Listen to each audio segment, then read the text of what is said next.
इंसानी जान का ज़िया तो दोनों में होता है, लेकिन होमिसाइड और मर्डर में क्या फ़र्क है? कोई एविडेंस या सबूत है वो सही मानों में जो एविडेंस है उसकी डेफिनेशन पर कब पूरा उतरता है? एक वक़ूआ होता है ब्रॉड डे लाइट में, दूसरा होता है डार्क नाइट में। साबित करना किसे आसान होगा और क्यों? 302 के केस में क्रॉस वर्जन की FIRs होते हैं। एक में बेल अलाउ हो जाती है, दूसरी में नहीं होती। आइए इन सारे सवालात के जवाब जानते हैं। अस्सलाम वालेकुम दोस्तों, मेरा नाम है यावर अमीर गुजर एडवोकेट और आप देख रहे हैं लॉ इन। दोस्तों, स्टडी कर रहे थे हम क्रिमिनल मेजर एक्ट को। उसका जो पहले मेरा मेथड था वो मुझे काफ़ी थकाने वाला, कि उसमें वक्त ज़्यादा लग रहा था जबकि सिलेबस उसमें बहुत कम कवर हो रहा था और उसमें थकान ज़्यादा हो जाती थी, एफिशिएंसी उसमें बहुत कम थी। इसलिए मैंने उस मेथड को चेंज किया है। अब जो मेथड मैंने अडॉप्ट किया है कि मैं कैमरे के सामने आने से पहले जो कुछ मैंने आपके सामने बोलना है उसे पहले पढ़ के आऊँगा और उसके बुलेट्स में पॉइंट बनाए हुए होंगे ताकि थोड़े वक्त में ज़्यादा चीज़ें कवर हो सकें, टू द पॉइंट हो सकें और वीडियो सुनने वाले को, जो भी वीडियो देख रहा है, उसको ये पता लग जाए इब्तदाई हिस्से से ही कि क्या ये वीडियो मेरे काम की है, मैंने उसे पूरी देखनी है या नहीं, ताकि वो चाहे तो उसको स्किप कर सके और चाहे तो उसको देख ले। तो सबसे पहली बात कर लेते हैं हम क्रॉस वर्जन की।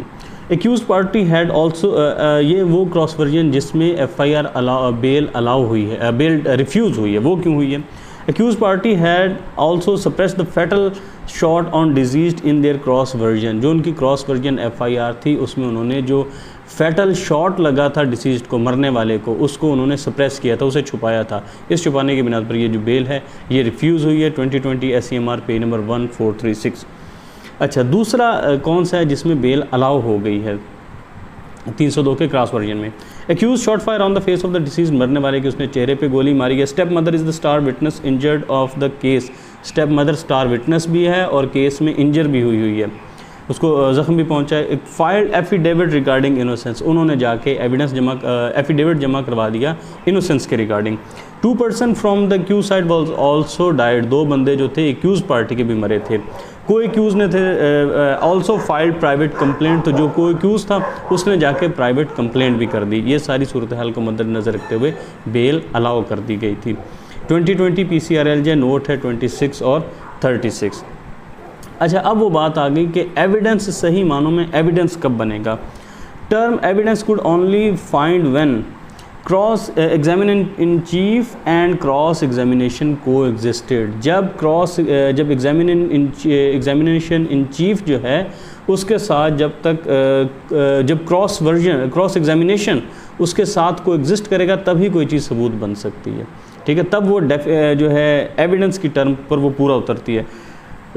यानी एग्जामिनेशन इन चीफ भी होना चाहिए और क्रॉस एग्जामिनेशन, दोनों चीज़ें होंगी तो फिर वो एविडेंस बनेगा। Truthfulness and credibility of the witness was also tested through cross examination, कि वो सबूत सच्चा था झूठा था ये तो परखा जाना है क्रॉस एग्जामिनेशन में, जब उस पर जिरा की जाएगी, यानी बयान और जिरा, शहादत और जिरा दोनों चीज़ें मिलके वो फिर एक एविडेंस बनेगा।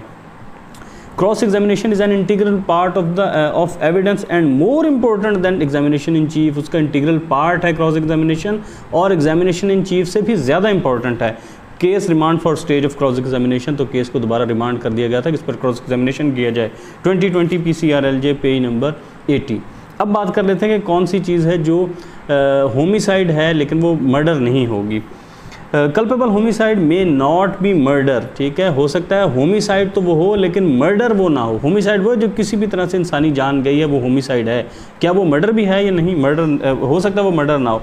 Where the mental state is not of the special degree of criminality, उसमें ख़ास तरह का जो जहनीत है उसमें वो जो है मुजरिमानापन वो ना पाया जाता। कौन सा मुजरिमानापन? रिक्वायर्ड बाय सेक्शन 300 PPC, जो सेक्शन 300 PPC रिक्वायर करता है कि किसी पर इस नीयत से हमला किया जाए, उसको जानते बूझते उसकी जान लेने की नीयत से उस पर हमला किया जाए, उसको कोई ऐसी चोट पहुंचाई जाए जो आम हालात में जिससे किसी इंसान की जान चली जाती है, जिसको कत्ल अमद भी कहते हैं। अगर ये मुजरिमाना जहनीत पाई जाती है तो फिर वो मर्डर होगा। अगर ये नहीं पाई जाती तो वो होमिसाइड तो हो सकता है, मर्डर नहीं होगा। 1991 SCMR पेज नंबर 329। एक और इसकी एग्जांपल है, no culpability in putting a person to death in execution of legal punishment. अगर किसी इंसान पर कोई लीगल पनिशमेंट ड्यू थी, उस लीगल पनिशमेंट की एग्जीक्यूशन में उसकी जान ले ली गई है, तो अब ये इस पर भी कोई कल्पेबिलिटी नहीं है, तो ये होमिसाइड तो हो सकती है लेकिन ये मर्डर नहीं हो सकता किसी का। PLD 1980 फेडरल शरीयत कोड पेज नंबर 1 सेक्शन 302 जो है वो अब नई अमेंडमेंट के मुताबिक ये कंपाउंडेबल है। और जो है substitution of charge under section 302 with that of under section 308 not warranted by law, यानी 302 को बदले आप 308 नहीं लगा सकते, इसकी लॉ इजाज़त नहीं देता। Corroboration can be gathered from the events, event से भी कोरबोरेशन इकट्ठी की जा सकती है। और एक और बात आ गई, एक्यूज़ जो था वो 16 साल से 16.5 साल की उम्र का था, तो भी ये जुवेनाइल कोर्ट के मीनिंग में इसको चाइल्ड ही तस्वुर किया जाएगा। जो एक्यूज़ है उसकी उम्र 16.5 साल थी, तो उसको जुवेनाइल कोर्ट के जो उसके मीनिंग में उसको चाइल्ड तस्वुर किया जाएगा। PLD 2001 Lahore page number 479। आगे आ गया वो वक़ुओं की बात कि जो डार्क नाइट में हो और जो डे लाइट में हो। जो डार्क नाइट में वक़ुआ होता है उसे साबित करना मुश्किल होगा, और जो डे लाइट में होगा उसे साबित करना ज़्यादा आसान होगा। क्यों आसान होगा? इसलिए आसान होगा कि वहाँ सोर्स ऑफ लाइट जो है, रोशनी किस ज़रिए से आ रही थी, वो साबित करना ज़्यादा आसान होता है, जबकि डार्क लाइट में ये साबित करना मुश्किल होता है। अभी वो उसके एक एग्जाम्पल पढ़ लेते हैं। Incident had occurred in the dark night in the open fields, खुले खेत थे, रात के वक्त एक वक़ुआ पेश आता है। Source of identification narrated by the I witness, I witness ने क्या सोर्स बताया कि किस लिहाज से मैंने उनको पहचाना है। वाज द कार हेडलाइट्स, के गाड़ी की जो रोशनी थी हेडलाइट्स की, उससे मैंने उसको पहचाना है। Which source could not be believed a strong reason for identifying culprits in circumstances, तो ये कोई मजबूत किस्म का सोर्स नहीं समझा जा सकता इस तरह के हालात में मुजरिमों को पहचानने के लिए कि अपने गाड़ी की हेडलाइट्स की रोशनी में उसकी शनाख्ती है। ये कोई बिलीवेबल सोर्स ऑफ लाइट नहीं है।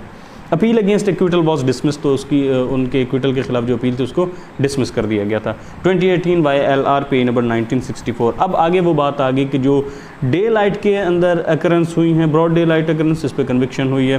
2021 PCRLJ note 45 occurrence had taken place in broad day life imprisonment हुई है इस पर। 2020 SCMR page number 2025 occurrence was a daylight affair, details had been furnished by the witnesses, life imprisonment, दिन के वक्त वक़ुआ हुआ है और उसकी जो डिटेल्स थी वो भी आई विटनेस ने फर्निश कर दी, पेश कर दी, इस पर वो हुई है, लाइफ इम्प्रिजनमेंट हुई है। 2020 SCMR पेज नंबर 1841। और एक और बात, यानी नॉमिनेशन इन FIR थी, रिकवरी ऑफ वेपन थी, एम्पिटीज़ थी, क्राइम एम्पिटीज़ थी, इस पर भी कन्विक्शन हुई है। ठीक है, तो जब उसका नाम भी था उसमें मौजूद था और FIR में उसको नॉमिनेट भी किया हुआ था। और इस पर क्या था, हाँ, ब्रॉड डे लाइट में जो क्राइम एम्पिटीज़ थे वो भी रिकवर हुए हैं, इस बना पर इस पर कन्विक्शन हुई है। PLJ 2021 क्रिमिनल केसेस नोट है 61 का। Accused specifically named as principal accused and effective firing at deceased, कि एक्यूज़ जो था उसको इफेक्टिव रोल दिया गया था कि उसने मरने वाले पर फायरिंग की है, और इस बुनियाद पर उसकी जो बेल है वो डिसमिस हुई है। 2020 SCMR पेज नंबर 357।